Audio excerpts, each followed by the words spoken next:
मुस्लिम उम्मा के power show के बाद इजराइल का बड़ा धमाका। डबल फ्रंट पर बमबारी कर नेतन्याहू का 57 देशों को चैलेंज। कतर का हिसाब बाकी है, ईरान तुर्की की अगली बारी है।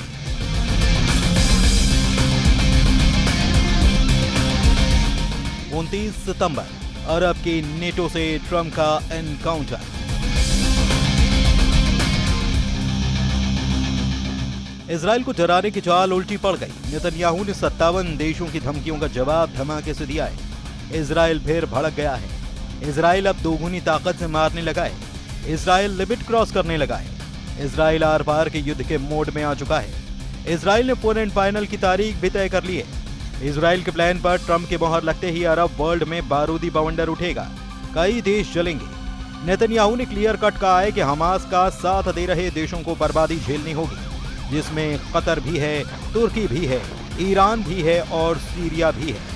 कतर को नेतन्याहू अब भी बख्शने को तैयार नहीं है, जबकि ट्रंप ने ये गारंटी ली कि कतर पर दोबारा हमला नहीं होगा।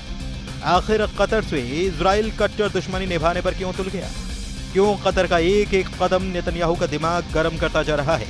इजराइल के हमले के बाद जिस तरह से कतर ने मुस्लिम देशों की लामबंदी की, जिस तरह से इस्लामिक शिखर सम्मेलन से इजराइल को एटमी धमकियां दी गई, जिस तरह से कतर के अमीर जॉर्डन पहुंचे, वो इजराइल को नागवार गुजर रहा है। कतर के अमीर शेख तमीम बिन हमद अल थानी ने जॉर्डन के किंग अब्दुल्ला II और क्राउन प्रिंस हुसैन अब्दुल्ला से मुलाकात की है। जॉर्डन खाड़ी का अकेला देश है जिसे इजराइल का हिमायती माना जाता है, लेकिन अब कतर जॉर्डन को अपने पाले में लाने की कोशिश शुरू कर दी है। खाड़ी में जॉर्डन इजराइल का इकलौता कवच कहा जाता है। जब भी इजराइल पर हमला हुआ, जॉर्डन ढाल बना। अप्रैल 2024 में जब ईरान ने इजराइल पर मिसाइलों की बौछार की, तब किंग अब्दुल्ला ने अपनी एयरफोर्स इजराइल को बचाने में लगा दी। अब उसी जॉर्डन को कतर के अरब के नेटो में शामिल करवाने की कोशिश की जा रही है। जाहिर है कि नेतन्याहू यह कतई बर्दाश्त नहीं कर सकते, इसलिए उन्होंने कतर पर दोबारा हमले से इनकार नहीं किया।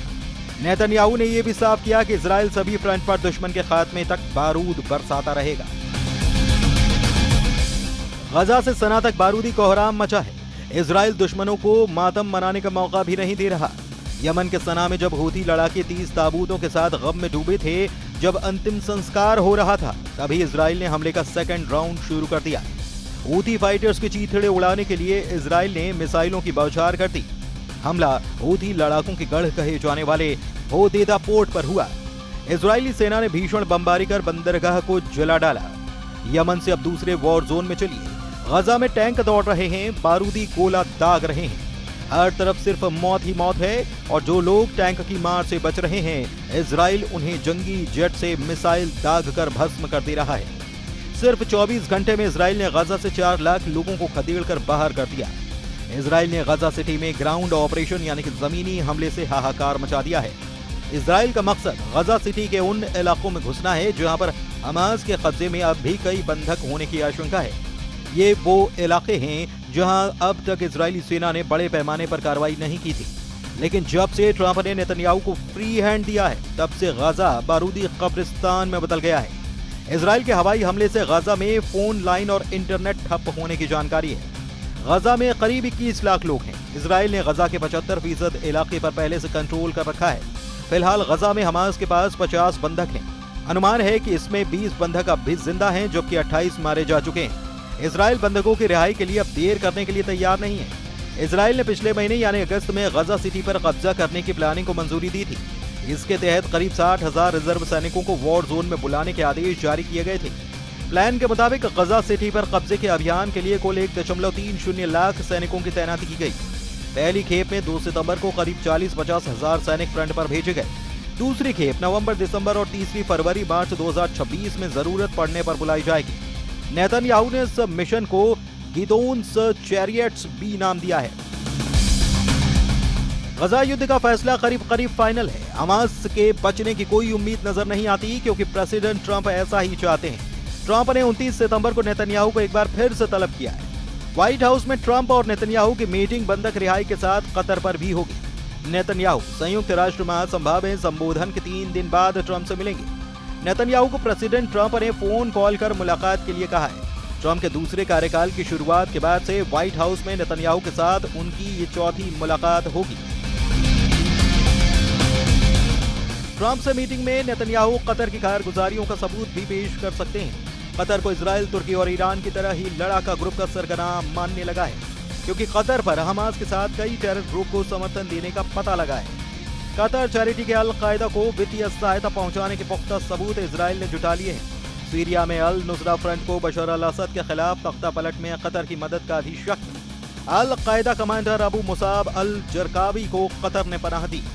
2014 में इराक के पूर्व प्रधानमंत्री नूरी अल मलिकी ने कतर पर टेरर ग्रुप को समर्थन देने के आरोप लगाए थे। एक तरफ अमेरिका से दोस्ती और दूसरी तरफ टेरर ग्रुप के पर्दे के पीछे से समर्थन। कतर पर डबल गेम के आरोप इजराइल लगाकर उसे सबक सिखाने की तैयारी कर रहा है। हालांकि कतर से युद्ध हुआ तो वो अकेला नहीं, अरब वर्ल्ड के साथ मुस्लिम उम्मा के 57 देश उसके साथ दिख रहे हैं।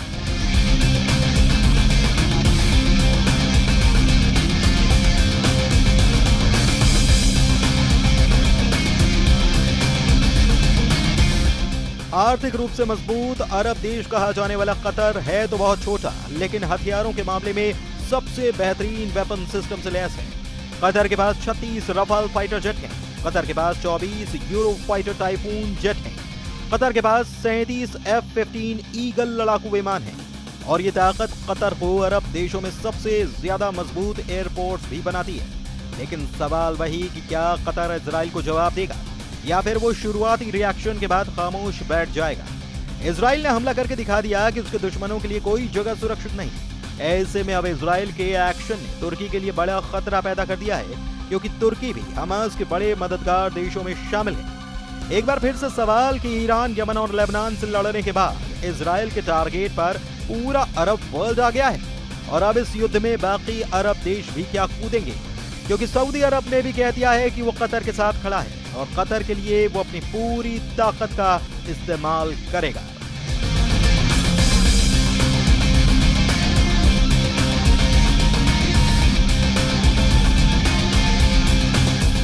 इजराइल ने वहां हमला किया है जो सबसे अमीर देश है, जो सबसे प्रभावशाली अरब देश है, जो गैस उत्पादन में बड़ा खिलाड़ी है और फुटबॉल वर्ल्ड कप की मेजबानी के बाद पूरी दुनिया में अपने इंफ्रास्ट्रक्चर का लोहा मनवा चुका है। इस चमक धमक और पावरफुल डिप्लोमेसी को इजराइल के हमले ने बड़ी चोट पहुंचाई है और यह अरब के गुरूर को चकनाचूर करने जैसा है। इसलिए पूरा अरब वर्ल्ड नाम के लिए ही सही और इस वक्त कतर के साथ कंधा से कंधा मिलाकर खड़ा हुआ नजर आ रहा है। सऊदी अरब ने कहा है कि इजराइल को बहुत ही खतरनाक अंजाम भुगतना पड़ेगा, क्योंकि इजराइल ने अंतर्राष्ट्रीय कानून तोड़ने की हद पार कर दी है। इससे पूरे पश्चिम एशिया की सुरक्षा को खतरा हो चुका है। ऐसे में लग रहा है कि इजराइल और सऊदी अरब के बीच अब्राहम अकॉर्ड की सभी उम्मीदें खत्म हो सकती हैं, जबकि सऊदी अरब के क्राउन प्रिंस मोहम्मद बिन सलमान कह चुके हैं कि इजराइल के साथ तब तक कोई बातचीत नहीं होगी जब तक कि गजा में युद्ध खत्म नहीं हो जाता। लेकिन अब कतर में धमाकों ने रियाद में सबको अलर्ट कर दिया है। लेकिन इजराइल के साथ अब्राहम अकॉर्ड वाली संधि करने वाली यूएई ने भी इजराइल की आलोचना की है। संयुक्त अरब अमीरात ने कहा है कि वो कतर के साथ खड़ा है। इजराइल के हमले को यूएई ने विश्वासघाती बताया। कुवैत ने भी कहा कि कतर पर इजराइल का हमला अंतरराष्ट्रीय कानूनों की धज्जियां उड़ाने जैसा है और इससे पूरे पश्चिम एशिया में आग लग सकती है। जॉर्डन, जिसके साथ इजराइल के डिप्लोमेटिक रिश्ते हैं, उसने भी कहा कि वो कतर के साथ खड़ा है और कतर जो भी कदम उठाएगा वो उसका समर्थन करेगा। इसमें कोई शक नहीं कि कतर में धमाकों वाले मिशन को अंजाम देकर इजराइल ने पूरे अरब वर्ल्ड की एकजुटता को टेस्ट कर लिया है। क्या हमास को टारगेट करने के लिए किए गए धमाकों का अरबी गुरूर मजबूती से जवाब देगा या कुछ दिनों के तनाव के बाद सब कुछ ठंडा हो जाएगा? कतर पर इजराइल का हमला इसलिए भी पूरे अरब वर्ल्ड का बहुत बड़ा इम्तिहान है क्योंकि ऐसे ही हमले के बाद ईरान ने इजराइल के खिलाफ ऑपरेशन ट्रू प्रॉमिस चलाया था। दुनिया ने ऑपरेशन ट्रू प्रॉमिस का पहला संस्करण 13 अप्रैल 2024 को देखा था, जब ईरान ने सीरिया में अपने दूतावास पर हुए हमले का बदला लेने के लिए 170 ड्रोन और 30 मिसाइल इजराइल पर फायर की थी और ईरान ने ऐसा दूतावास पर हमले के 13 दिन के बाद किया था। इसके बाद ऑपरेशन ट्रू प्रॉमिस का दूसरा पार्ट 1 अक्टूबर 2024 को देखा गया, जब ईरान ने हमास चीफ इस्माइल हनिया और हिजबुल्लाह चीफ हसन नसरल्लाह के मर्डर का बदला लिया था। 31 जुलाई 2024 को हनिया को तेहरान में ही मारा गया था, जबकि हसन नसरल्लाह को मारने के लिए इजराइल ने 27 सितंबर को बैरूत में बमबारी की थी। इसका बदला लेने के लिए ईरान 1 अक्टूबर 2024 को 200 बैलिस्टिक मिसाइल से इजराइल पर हमला बोला था। इसके बाद जून में हुई जंग से तो पूरी दुनिया वाकिफ है, जब अली खामनेई ने ऑपरेशन ट्रू प्रॉमिस का तीसरा दौर शुरू करके बता दिया था कि पूरे पश्चिम एशिया में इजराइल को टक्कर देने वाली सबसे बड़ी ताकत ईरान ही है।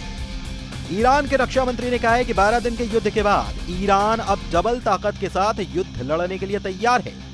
अजीज नासिर ज़ादे के मुताबिक ईरान की मिसाइल पावर 2 गुना बढ़ा दी गई है। ईरान को लेकर बड़ी खबर इजराइल के मीडिया में छप रही है। खबर यह कि ईरान ने अब दूसरे देशों में हथियार की फैक्ट्री बनानी शुरू कर दी है। हालांकि किस देश में इसका जिक्र नहीं किया गया है, लेकिन असल बात यह है कि होगा वही जो सुपर पावर तय करेगा। व्हाइट हाउस से मिले इशारे पर इजराइल हमले करता है।